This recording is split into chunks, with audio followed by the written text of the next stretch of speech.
Hey, everybody, don't adjust your podcast settings. What you are hearing there is the lamentation, the literal sound of millions of white nationalist, incel man babies who are very upset that Christopher Nolan's The Odyssey is not going broke. I thought if it went woke, it went broke. That was the law, right? That's the goal now. That's the rule. What are we doing? Sorry, I'm impersonating that guy on Saturday Night Live that does that spot-on impersonation of Tucker Carlson. Anyway, yes, what you're hearing there is the sound of millions of voices crying out in butthurt pain. I hope that they can take an Epsom salt bath for their rear ends. It's just not going to plan. You have the world's richest man. He's the world's first trillionaire. He got on the world's largest social media platform and declared that the Odyssey should be a failure, that it's a big joke, that Christopher Nolan has sold out, and that he's now going to make an AI version of the Odyssey that's quote-unquote historically accurate. One of the great injustices that they say that Christopher Nolan has imposed upon fans of his work is that he has cast people in roles that they are not culturally supposed to be in. So I am reminded of Christopher Marlowe, the contemporary playwright of William Shakespeare, who said in one of his plays, which was Dr. Faustus, he said, referring to the character of Helen of Troy, was this the face that launched 1,000 ships? If you've ever heard that quote before, you probably thought most of your life that was a Shakespeare quote, right? Surely that came from one of those Shakespeare plays. No, it came from one of the playwrights that Shakespeare was competing with, Christopher Kit Marlowe, who was stabbed in the eye in a London tavern or a pub. And he was also a spy for Queen Elizabeth. And he had a very interesting life. Anyway, he wrote that great line, was this the face that launched 1,000 ships? And so when we think of Helen of Troy, I think people have confused the mythological character, Helen of Troy, with an actual historical character who really did live and did launch 1,000 ships in the Trojan War and all that malarkey. But the truth of the matter is that Helen of Troy has and has always been a mythological character. Her father, Zeus, seduced her mother in the disguise of a swan. That's right, bestiality. So Helen's parents, her father is Zeus, who is, the mythological god of everything in Greek mythology, hooks up with Helen's mother while he's disguised as a swan. And when Helen of Troy is born, I would say she's hatched. She literally was born out of an egg shell, a literal egg. Helen of Troy is not real, has never been real. And so I think what's happening here is that a lot of white nationalist incel losers around the world are being very vocal that you cannot take the idea of legendary poetic beauty and assign it to anyone other than who presents as ethno-European, or you have to have a European presentation of what that might look at. Now, some people will say, well, you cannot cast Lupita Nyong'o, who's African, to play a Greek muse, a Greek goddess of beauty, a Greek, And I would say to that, well, your grandparents certainly didn't bitch and moan when Elizabeth Taylor played Cleopatra in the world's most expensive movie ever made. Everything we know about Cleopatra's ethnicity, North African, Egypt, the literally North African. We have paintings, we have all kinds of things that survive that depict Cleopatra as looking nothing at all like Elizabeth Taylor. And here's the difference. Here's the big difference, of course, is that Cleopatra actually existed, was an actual person, and was thought to be stunningly beautiful, had affairs with Mark Antony and Caesar, and was, considered a historical beauty. And what did Hollywood do? Whitewashed it. Cast a voluptuous and stunningly gorgeous Elizabeth Taylor in that lead role. And yet, no, there is no evidence. In fact, there actually is evidence that Cleopatra looked nothing like Elizabeth Taylor, certainly didn't have the same skin color.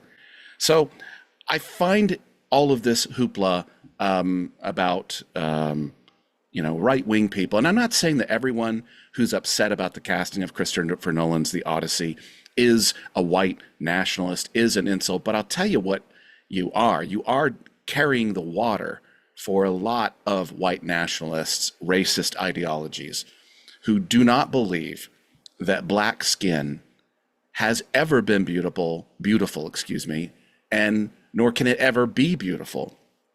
And I'm here to tell you, as someone who is a person of color myself, that's a bunch of crap, absolute crap. And I could spend an entire podcast series discussing Renaissance art, discussing poetry. I mean, antiquated, really old poetry, descriptions of women. What about Shakespeare's Dark Lady of the Sonnets? I mean, stop and think about that for a minute. Even Shakespeare wrote about the Dark Lady of the Sonnet, who was his muse for many of his sonnets. Some people believe he had affairs with people who were not English, who were living in London at the time he was a playwright, or when the theaters were closed for the plague, or various other reasons. You know, there are examples upon examples upon examples upon examples of women being depicted as gorgeously stunning, beautiful creatures. And they don't present as European. They don't have blonde hair, blue eyes, pale skin, rosy red cheeks. They don't have any of that. Beauty really is in the eye of the beholder. And so I don't understand why so many of these white nationalists, incel, anti-DEI losers are so hell-bent on this film failing. Well, I got news for you, and this is, not a surprise to anyone that's not living in a cave, a literal cave, not the one in the Odyssey. The film is the most successful film of Christopher Nolan's career. It's surpassing box office ticket sales of The Dark Knight, which was his greatest film. It is on pace to earn over $1 billion at the box office. Some say anywhere from $1.3 to $1.4 billion. Take this, for example. There's a 70 millimeter screen in London, right? I think it's at the Odeon in London. And that 70 millimeter screen, all of the seats are sold out for every single showing. And I'm talking like 5 or 6 showings per day. Every seat is sold out in London until the 17th of September. That's more than 6 weeks away from the time I'm recording this. My wife and I have tickets to go and see The Odyssey. I haven't seen it yet because I refuse to see it on an inferior screen. At least I'm trying to be a purist. And there's this wonderful phrase that's trending, as Nolan intended. So I want to see it on the 70 millimeter screen as Nolan intended. But here's the problem, of course, is that you probably know this. Throughout the world, there are over 1,300 different IMAX theaters throughout Europe and China and Japan and everywhere else, right? And definitely the United States, right?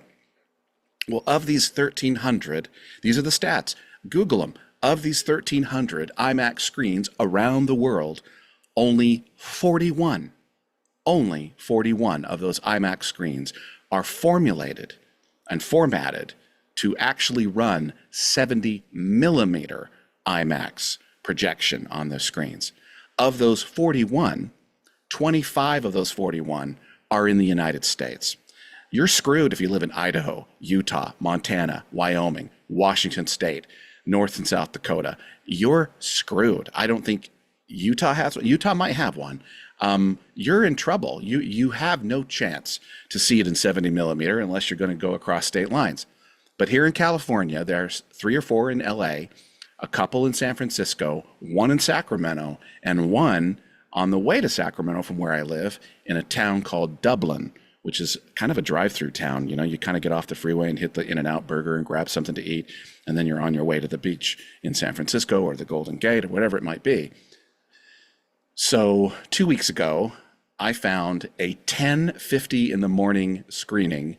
There were only 4 seats available. I grabbed 2 for my wife and I.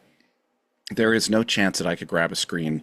I can grab seats for this in the month of August. I think they've sold out every single showing. They're showing it at 7 in the morning, 10:50, 2, 6, 9. I think they even have 11, 12 midnight showings of this. The staff are being paid overtime to stay late, and they're still selling out. So this film is blowing up. It is blowing up, and it's blowing up, thankfully, in the face of people who really wanted it to fail. They were able to flip out. I mean, they flipped out when the Little Mermaid was a person of color, and that's a mythological figure, rather. And I don't understand it. And then they'll give you false equivalencies like, Sydney Sweeney, is she going to play Harriet Tubman? Or, is Jacob Elordi going to play Martin Luther King Jr.? What's next? And to that I say, you guys are idiots, because those are actual historical figures. And again, Helen of Troy is a mythological figure. Does not exist. The only reason why you're carrying the water for white nationalists, and I'm not saying that 100% of the people critiquing this are themselves white nationalists, but that's the origin of where this is coming from. It comes from outdated racist tropes that say that people of color have an inferior beauty to people without color or Caucasian people. And that has got to go, because that, my friends, is racism. Whether you are being knowingly racist or not, you are carrying the water for a lot of the racist foundations that hold that anyone who does not present as white is immediately at an inferior beauty standard of somebody who is a person of color.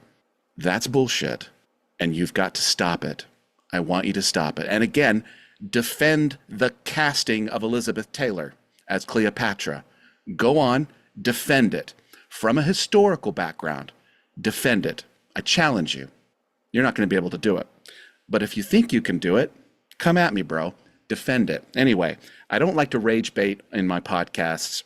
I don't like to do that because I like to keep it positive here. But I got to tell you, and I'm not a simp for Christopher Nolan, but I got to tell you, I'm loving that the haters are shutting up and they're whining. At the beginning of this podcast, you heard tantruming babies crying. And that really is what is really happening on the internet, is adult tantruming, adult whining. Anyway, you're here, I assume. I assume you're here because you've seen the title of the podcast. And the podcast is just, I mean, what a good get. And I can't take credit for this one.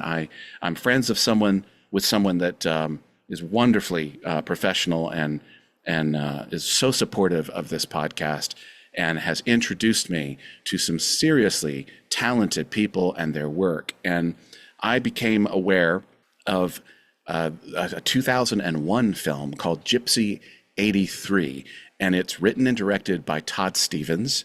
And Todd Stephens is from Sandusky, Ohio, and the film takes place in Sandusky, Ohio. So a lot of the perspectives and the themes in this film are culled from Todd's own upbringing.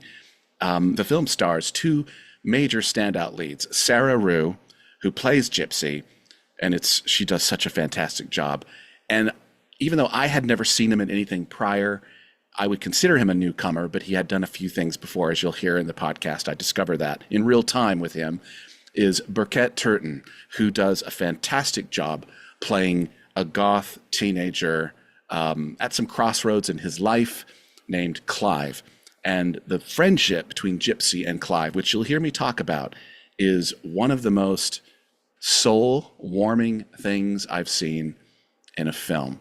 So I really hope that you enjoy this podcast interview that I had with both of them. I've got Birkett Turton, who is on the podcast, and he joined Todd Stephens, who was the writer and director.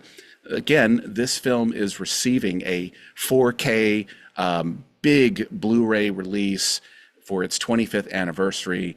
The film, again, is called Gypsy 83, and I'm telling you, It is a fantastic film. It's ahead of its time. I love this film. It's a travel film. It's Kerouacian. It's got a little bit of that in it, but it's again about friendship and chosen family and authenticity and bravery, because at the time this film was made, it was made right before the 9/11. It was released rather right before the 9/11 attacks. And I just think of how much America has changed since then. And we've gone forward in a lot of ways, and we've slid back in a lot of ways, unfortunately. And so films like this that celebrate alternative lifestyles and really show that there is such a thing as safe space, and you can choose your family, and what genuine friendship and support really means, that is the type of stuff that I love. It inspires, and I want to see more of it. So if you are new to this podcast, thank you for being here. I can't wait for you to meet Todd and Birkett on this podcast. You're going to hear their words and their perspectives on the making of Gypsy 83. And you know what? I'm not going to waste any more time. I'm not going to delay further, because I've nattered on and on about the Odyssey and incels and white nationalists and all that politically polemical stuff. Let's just get right to it. Here is my interview with Todd Stephens, writer and director of Gypsy 83, and starring Birkett Turton, who is also joining him here on the Fixate Binge Podcast. Enjoy. Wow, I'm just going to dive in really quickly here. I'm a Gen Xer. I'm 53 years old, and I was listening to the music. That's the first thing that stood out to me. I'm listening to, Daniel Ash and Bauhaus and some of these great Echo and the Bunnymen. I'm not sure if all that music made it into it, but I have loved that kind of scene from the 80s. I grew up in that. And immediately that's what stood out to me, Todd, was the fantastic soundtrack that you assembled for this. And I mean, I could go in so many different directions of things I enjoyed about your film, but that was the first impression I had, was like, wow, this has a very good soundtrack. And so I was very much impressed with that. Thank you. I think that some of that music, in particular, The Cure, I honestly think Robert Smith is like the most brilliant songwriter of our time. You know what I mean? Yeah.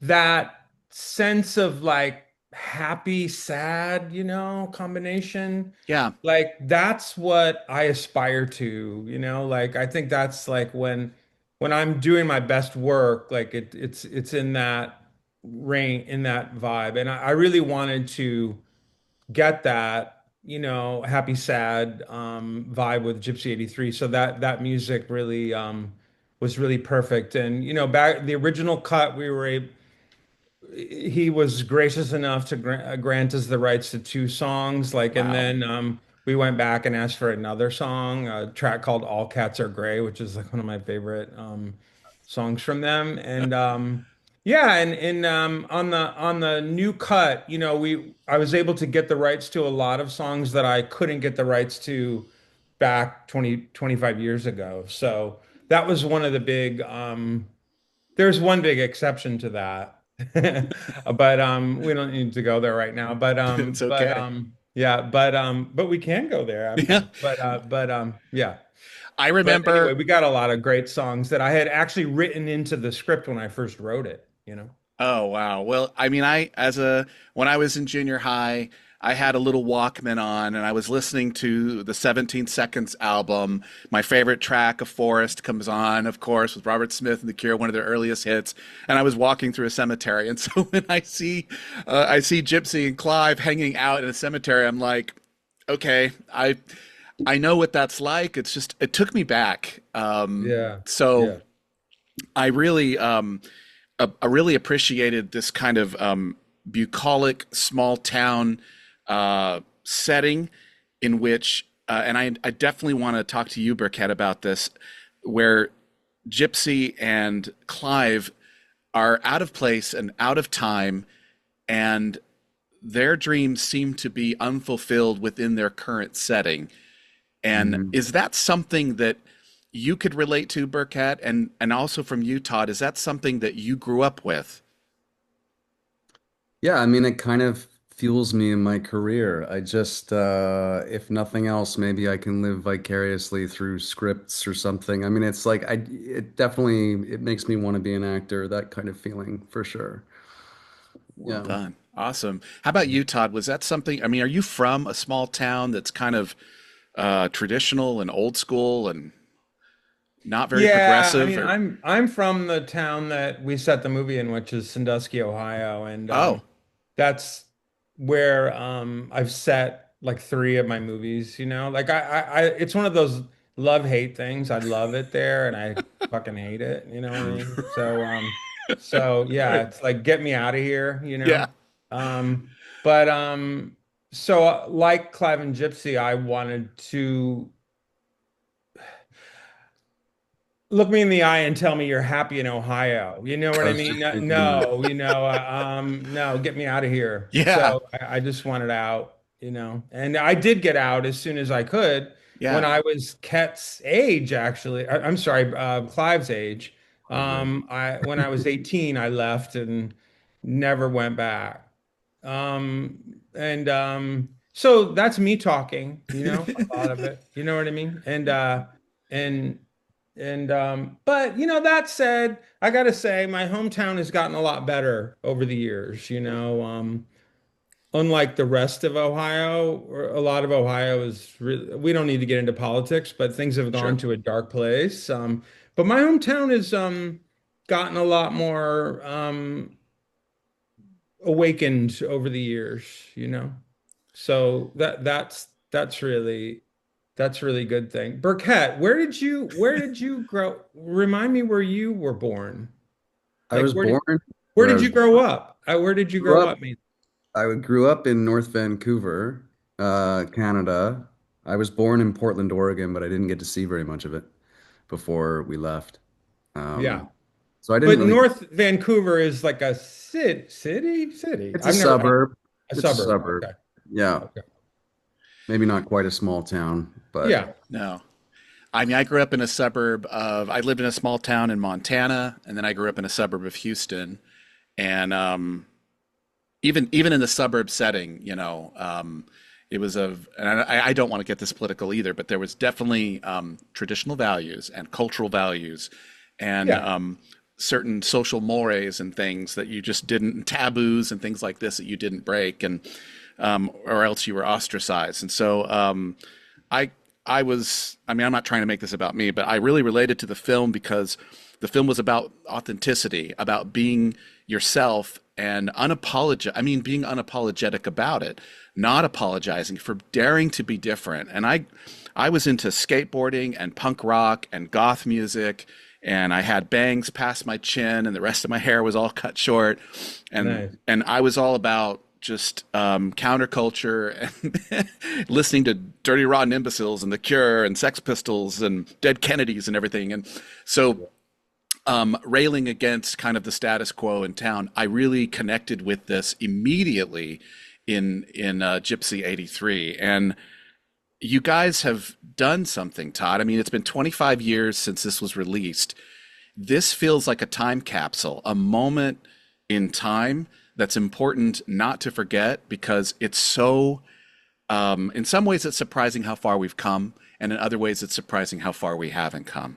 And so I wanted to just ask you, what is the biggest surprise that you've had? And this goes for you as well, Burkett. What's the biggest surprises you guys have had after being in this film over the years? Any feedback from fans or people who've been inspired by it? For me, I'm not really on, Instagram and stuff like that. So it's like I have a little bit of I'm always surprised that anybody cares about any of my films, to be honest. You know what I mean? Like Sure. I don't really have a real sense for it usually, and this was an interesting film that we basically lost the rights to it, and the distributor that distributed it like went out of business in the middle of the release. And despite the fact that it I remember seeing it on Blockbuster shelves and stuff like that, but like none of the money ever came back to the movie, you know what I mean? Yeah.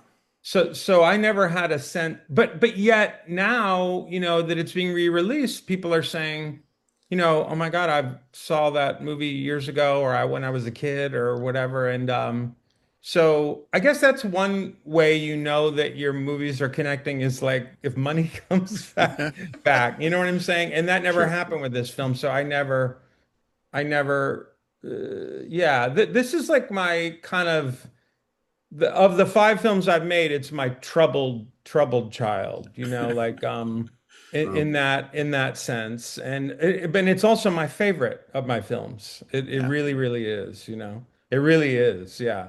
But but maybe because it's troubled, but Sure. people didn't it found an audience back then, but in terms of like commercial distribution and stuff like that, no, it was not understood. Right. It was not back then. You had to queer-ish content was like just sold to queer people essentially. Right. And the film, they said it was a little too gay, but not gay enough, like it was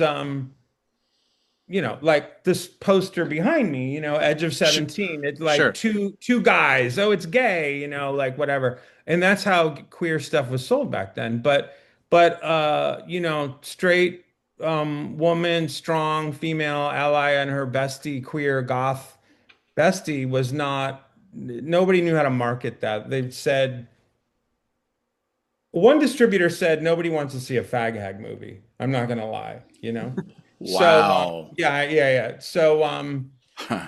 it was like, bitch. Jeez. Yeah. Yeah. But I people think do that that. that's Yeah. like where so it wasn't the time for that movie then, really.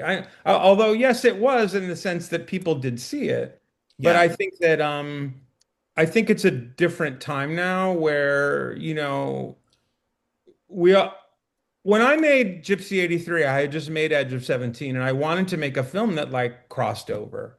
Yeah. That's like the goal that us queer filmmakers had was that it wouldn't, yes, we are honored and primarily probably making films for a queer audience, but we wanted it to expand beyond that too. And so I was kind of trying to do that with Gypsy and sort of got slapped down, like it just wasn't it wasn't an avenue for knowing how to sell movies like that back then.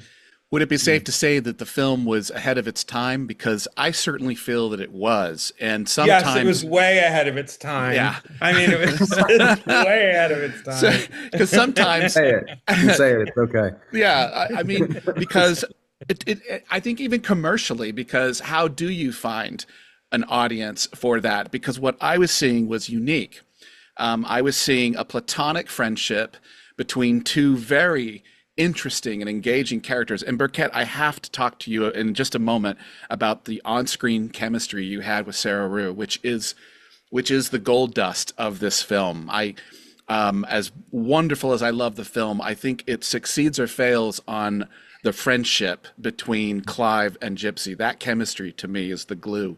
But I just think Absolutely. it didn't have, it might not have had an audience, but I also think it's because you were doing things that were far ahead of the norm. It has to be. Because I remember 2001. I mean, in my review, I don't like to bring up dark things, but I'm like, this is only 3 years removed from Matthew Shepard's murder. This Hmm. is, public consciousness and tolerance and stuff were razor thin, if not existent at all. Hmm. And this film challenged social mores and did brave things. And so when I look back on it now, I'm like, bold, a bold vision, a bold message, a bold movie. That's how I Thank you. see it anyway. Thank you. Thank you. Thank you. But getting to the chemistry between Burkett and Sarah, I mean the film wouldn't have worked, without Yeah. that. It just it wouldn't have. And I I couldn't agree more. I mean, it's weird when you're a director and chemistry is not something that you can be even acted, I don't think. Do you know, maybe Yeah. Burkett would disagree. I don't know, but to me, like Right. there's a Yeah. certain, you can use all the technique and all that you have as an actor, but there's just something about when you put the right people together, there's either a spark or there isn't. Yeah. Hmm. What do you think, Yeah. Mr. Burkett? Well, I just remember the first day of rehearsal when we met, me and Sarah. It was kind of an immediate thing. It was fire, and it happened absolutely immediately. And we had this very energetic and raw emotional day rehearsing. And then, as I recall, like me and Sarah hung out that night. We went for a couple drinks and hung out in her apartment and talked about Gypsy and Clive, for the rest of the evening. We both really wanted this film to work. We both had a passion for it. And I was very, very nervous. So I just wanted any chance to, connect with somebody on the film and just like somebody to help me because I didn't know what the fuck I was doing. And she was that. She was that. She was very open and generous, and she absolutely uh, helped me learn to trust myself and to trust the people around me. Hmm. Uh, Well, I could I first of all, I'm not surprised to hear that you guys got on so well off camera as well.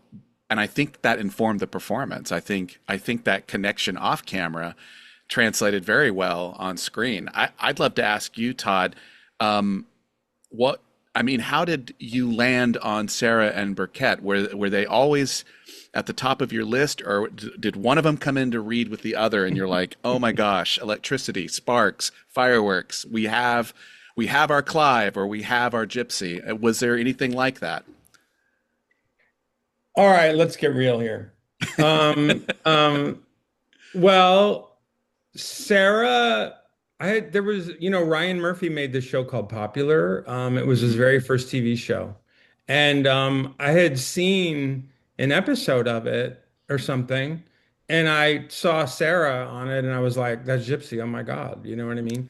And so we she got involved very early on in the process. She, she had been doing a lot of stuff around that time. I mean, she was also in The Ring. She was in Right. Pearl Harbor, and like just, I mean, she was pretty happening, so we didn't really audition Sarah, like but what I do on a lot of my films is do like a staged reading of the screenplay. And we did a staged reading here in the city and Sarah came in, from LA to do it. And, I mean, it's sort of like an unofficial audition essentially, Yeah. but she killed it. That was it. You know what I mean? Offered her the part officially. And but I couldn't find a Clive. Somebody read Clive and he was great.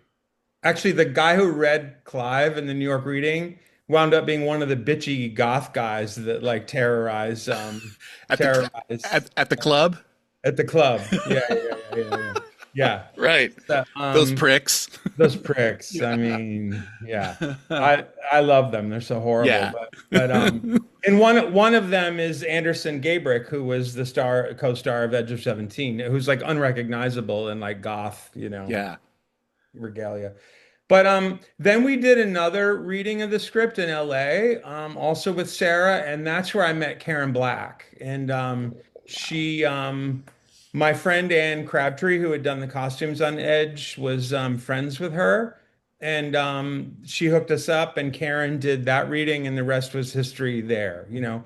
But still, another lovely person read Clive, and it's a very hard part to cast, man. It's just it was just a hard part to cast. I'm trying to remember why, but it just was I couldn't find the right person. And one day so we kept auditioning in New York, and I had found somebody else. This was before I met Ket, that I thought was going to do the part. Should I say who people are? Is that too weird? I don't know. I don't really know. You But can. no, I don't want to take away, you know what I mean? But some other person, um was gonna do the movie, and then I don't want to get into it all, but I mean, on the Patreon we could go into the weird detail. I'm joking. Anyway, during that time, we got an audition tape from Canada that Kat had sent in an audition, and it was really good. I really liked it a lot. Eve Battaglia is a woman that's my casting director that I've been working with for my whole career and still do.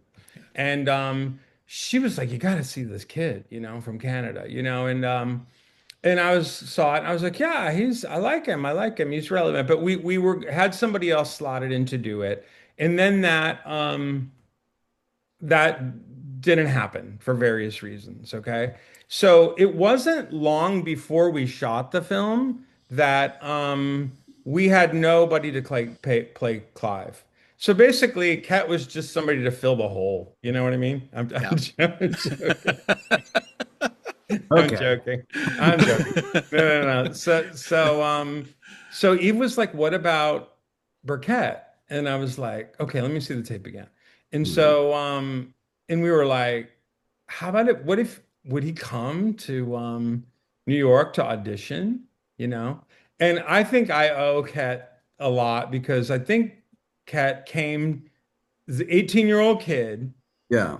came to New York on his own dime. I think we didn't have the money. I think he It paid. was, you owe my mom a lot, I think. I owe your mom. Okay, okay, okay, okay. Pay up, I Todd. do. I do. I will. I'll hit. I'll get her. I'll get her. Shout out to But Brenda. Yeah. Brenda, I owe Brenda everything. But We all do, by the way. yeah, I know. Yeah. But Brenda sent Kat to New York, and did we audition in my living room? Tim and I were trying to. Yes.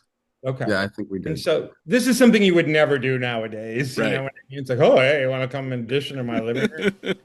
But I think Karen Jaraneski, the producer, was there, and several other people. And no, I remember now exactly where it was. And so we auditioned Kat in the living room, and I we did a number of readings of it, I think. And did I offer you the part right in that moment, or I'm not sure.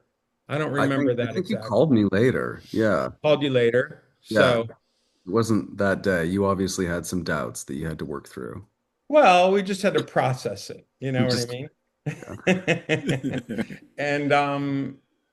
And yeah, and I mean, no, it was just that was the one, and there were other a lot of people wanted to do that part. There were other like name people that wanted to do the part, and I would get these audition tapes of people that normally wouldn't audition that put themselves on tape to do the part, and they just weren't right. You know Yeah. what I mean? So no, I remember, yeah, offering Kat the part, and I remember then we all went to this amusement park called Rye Playland, and I can't remember if it was your Kat. When's your birthday? April April? 4th. This wouldn't have been in April, I don't think. Oh, No, okay. no, no. But I don't know. Yeah, do you remember when we went to the amusement Wasn't it? park? We didn't we go to Coney Island? No, we went to Coney Island another That was a time later different with your time. mother, and Okay. yeah, yeah, yeah. Yeah. But anyway, I just remember Kat being on this ride, and that I was not going on and watching him just sail through the air on this ride, and I was like, that's Clive, like that's the dude. And the amount of love that his character has, there are things that I'm aware of, you know what I mean? Like the from how the film has impacted people, the amount of Right. love that people have for Burkett's part is just like really like eternal. I mean, here we are 25 years later and people still care, which I that's just crazy. But yeah, and nobody else could have done it like him, It's just one of those things like somehow things are meant to be a certain way. And that, and it was stressful at the time because it it all happened right not long before the shoot.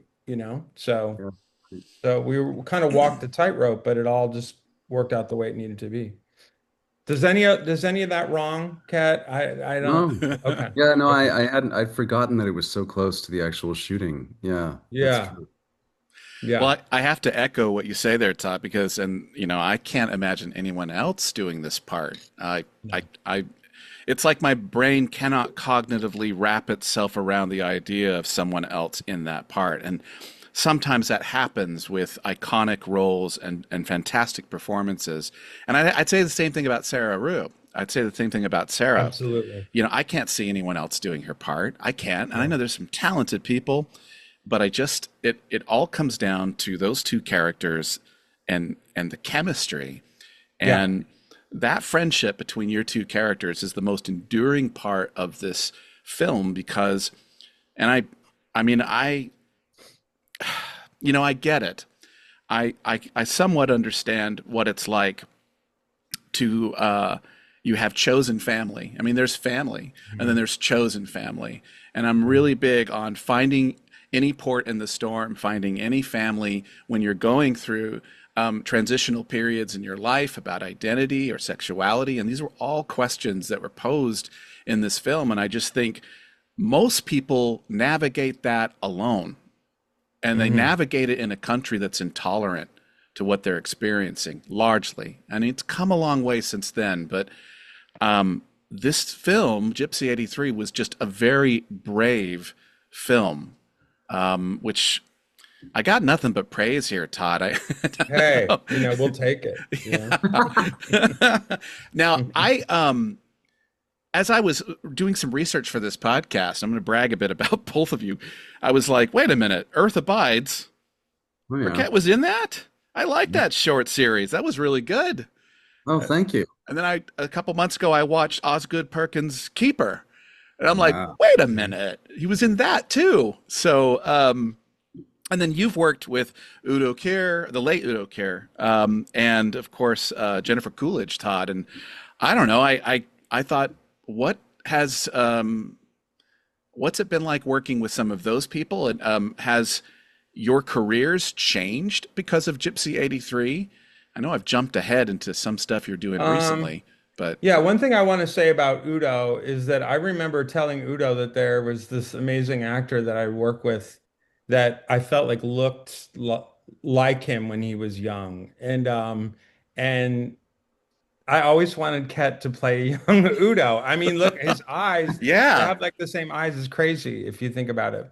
right. Um, I I was actually working on something with Udo that was maybe gonna be a relevant thing, but then the bitch went and died on me, you know what I mean? But Right. Udo was great. I adore him. I mean, we had become really good friends and kind of like family. But no, it was amazing. I mean, and Coolidge, I've been obsessed with her in a similar way that I was to Karen Black, not to change the subject, but Yeah, yeah. and I always thought Coolidge and Karen Black could be related in some alternate universe, you know what I mean? But I don't know what it is about that type of woman that I don't know what I don't even know, but I'm obsessed with it, Yeah. and Karen Black I had loved since I was a little queer boy and Airport 75 and all that kind of stuff. Wow. And so both, there's been a number of people that I had that were like a dream, lifelong dream to like work with them. So that was amazing. But Gypsy 83, was a tough thing career wise for me to be like okay, let's separate this into two things. Okay. One is like personal fulfillment and artistic growth and all that. Um it was incredible. Like I didn't make it through my first directorial feature, which was Edge of 17. I mean, I've talked about this before, but I was a director. I directed part of it. It's a long story, a long, sad story, but like I just wasn't able to finish directing it. And I remember saying, part of my goal with Gypsy 83 was like, above all, I want to make it to the rap party, you know? So, and not only did I make it to the rap party, I just loved it, you know? Whereas Edge of 17, I felt so overwhelmed and so whatever. Like, I was like, this is what I'm meant to do. This is what I Yeah. love, you know. So I learned so much from directing Gypsy 83 and working with Kat and Sarah and Karen and everybody, that it was couldn't have been a more amazing creative experience. But going back to the business side of it, you know, we had a real hard time selling it then, and people said it wasn't gay enough, and you know all this kind of stuff, and so I was really hurt. My feelings were hurt, you know, because I remember when the movie finally did come out, like Variety wrote this review that was so terrible and mean, you know what I mean? And I don't know if people realize what they're doing, but it took me many, many years before I ever like accessed that part of me again. You know what I mean? Like, Yeah. I was very hurt by that, you know. They called Gypsy like a toxic whatever, I don't know, like just yeah, I don't know. Every once in a while, I should frame that review and like put it on the wall just to know that you can overcome things. But yeah, that really damaged because it's vulnerable to put yourself out there. You know what Yeah. I mean? Just like it is for the actors in me, and then you know if you know people judge it or whatever, it's like you know I've grown a thicker skin over time, but. Anyway, after Gypsy 83, they said it wasn't gay enough. I said, "Oh, you want something gay? I'm gonna make the gayest fucking movie you ever saw in your life." You know? And that's when I made another, and I'm gonna basically take a shit in your face. You know what I mean? That's what another gay movie was, you know. It's like, fuck you, you know. That's awesome. That is so Yeah. cool. Yeah. Thank you for that. Thank you for that. Oh, I'm filled with stories, and I defended a PhD thesis in England in literature. Trust me, they're brutal. I know. Yeah. People just kick you. It's part of what we do. I Yeah, understand. yeah, It yeah. is Yeah. part of it. It's just Yeah. Yeah. It yeah. is. It's unfortunate, but it is. Anyway, Yeah. Burkett, I was going to ask, what has being? I mean, if I'm not mistaken, this was your first big film role. Is that correct? Mm, I think I'd done a couple other things. This was Okay. probably my second, like, uh, Okay. what would you call it? I guess lead or co-lead or Co-lead. what. Yeah, he did co-lead. this movie called Roller Coaster, which I remember, which was really, really good. That Okay. it's probably out there. Cat, I don't. I'm sorry for not researching that well That's enough. all I should right. No, have. that's I Okay. remember watching it. It was one of the reasons I decided to cast it. That's what Yeah. I had to do, Kat. After we auditioned you, I had to You watch had to Roller watch Roller Coaster. Coaster. Yes, so that's why it took Well, 90 minutes or so to get shout word. out to Scott Smith. Yeah. There you go. It's a good movie, but I'm sorry I interrupted. No, Yeah. not at all. Yeah. Did Roller What? Coaster in another movie or two before Gypsy Cat? I had a small part in a movie called Ricky Six. So I've heard of that. I think. Yeah. yeah, you might see it around. Okay. It was like a satanic horror killing movie. It's good actually. Okay. Yeah, I'll hmm have to check it out. But this is, I think, was this? I thought I'd ask, and with respect to your privacy, of course, I don't want to. But was how much of you made it into the film? I mean, was this a character? Was Clive a character you could relate to? Yeah, Yeah. and I'm not trying to tread on He's anything asking that's if you're private. gay. I'm not asking. I I'm not And he's asking that. not gay I'm not that I asking. know of. I'm not asking that, Oh, but is it terrible to talk about that? no, it's all right. I don't care. Whatever you guys are comfortable I think it's discussing. an interesting cat. I'm sorry if we don't Go ahead. no no, but I mean Get in there. no. It's just I think that's part of why also the performance is so great. Yeah. Is that like there are elements of the character that aren't cat, you know? Right. And I'll let you pick it up from there. Um, okay, what was the question though? So Were there elements? Were there anything that you took from yourself and put into the character of Clive, or were there elements of Clive that were already a part of you, or whatever? And absolutely. and okay, because if this question's out of bounds, it's No, it's fine. not. Okay, Why would it be? No, it's okay, fine. okay. I think the thing that I brought to Clive that was unique was probably just like my unfiltered and raw ignorance of life. I was really, really young at the time. Clive is really young. He has all of these parts of his identity that he kind of shoves in people's faces as a rebellion against the people around him. But he does that in order to kind of fasten himself to something that he's actually deep down very insecure about. He doesn't really know who he is yet. He wants to be an artist. He wants to be memorable. He wants to be cool. He wants to be sexy, but he doesn't know if he is. And so and I didn't either. I didn't know what I was doing, and I think that honestly, when I watch the performance, and maybe part of what makes me squirm in my seat when I watch the performance is that I didn't know what I was doing, but it completely works for Clive. He's really on this journey of self-discovery, and that's part of why he worships Gypsy so much, because she projects nothing but confidence and that power of really knowing who you are and never ever compromising it. Gosh, that was poetry. Just listening to that. That's fantastic.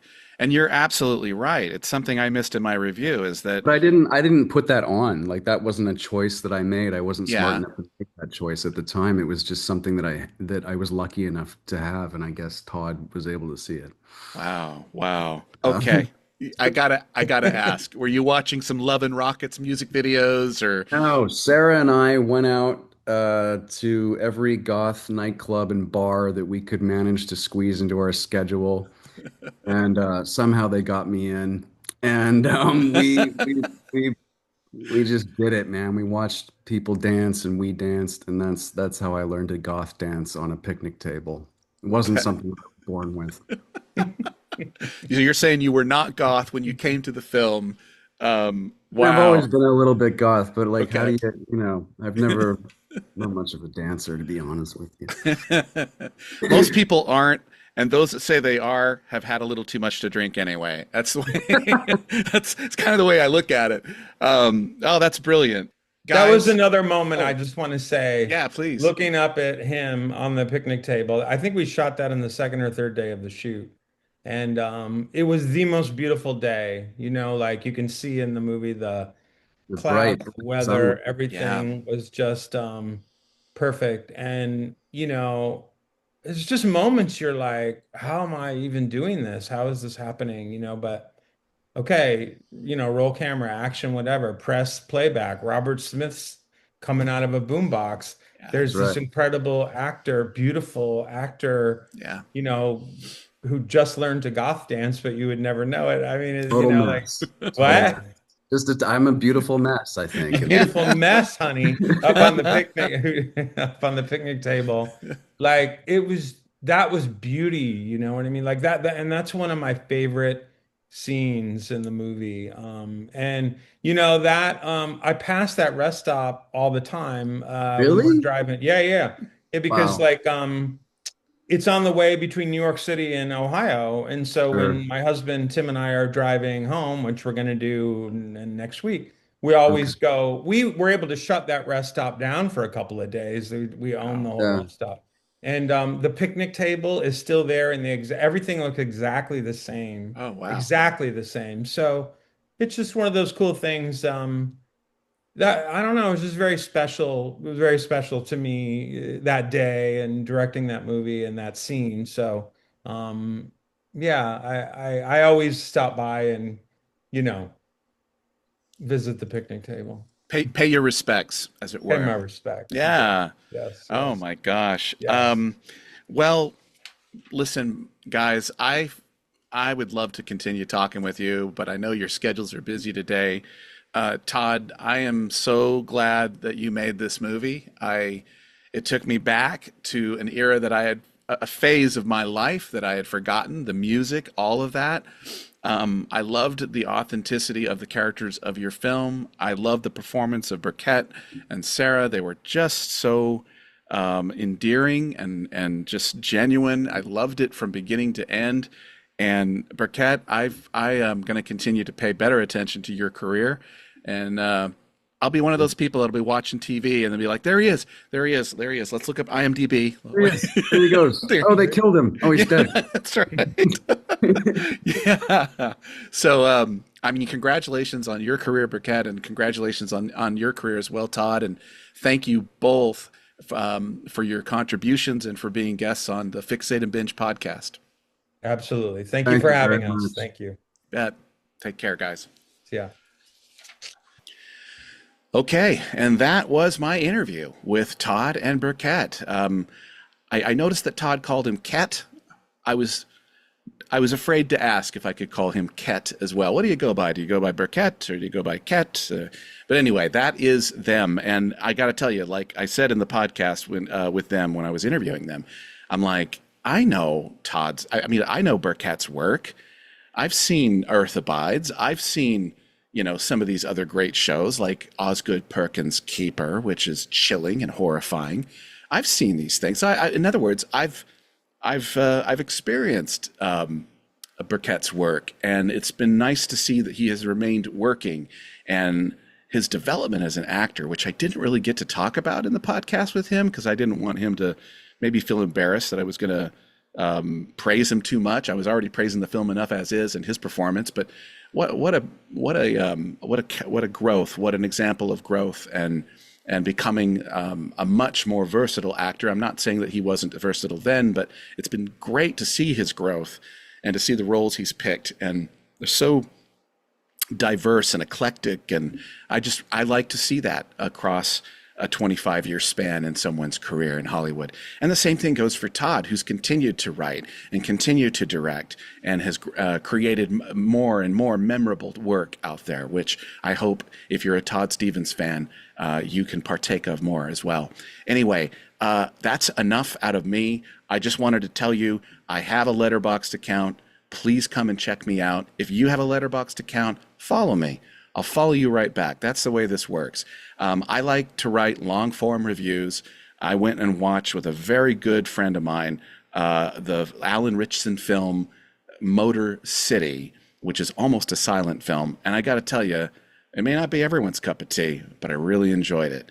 It's in theaters now, but honestly, if you wait until it streams, that's fine too. Because frankly, you should be saving your money up to see The Odyssey on the IMAX and definitely the new Spider-Man film, which opens up next week. So save your money. Save your money. You can see Motor City when it streams rather.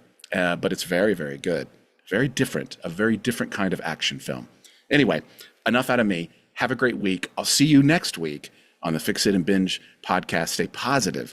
I know that I started this podcast off a little negative. A little bit of schadenfreude, a little bit of mocking, but frankly, they had it coming, okay? So don't be afraid to stand up for what's right. Don't be afraid to stick up for your values, to stand up for your values, and to stand firm. Even if no one's going to stand with you, standing alone is sometimes the hardest thing to do with what's important. But stand by your convictions. That's what we need more of, okay? Especially when history is on your side. Especially when compassion and love is thoroughly on your side. And I'll leave that with you and see you next week on the Fixate and Binge podcast. Have a good one. Bye-bye.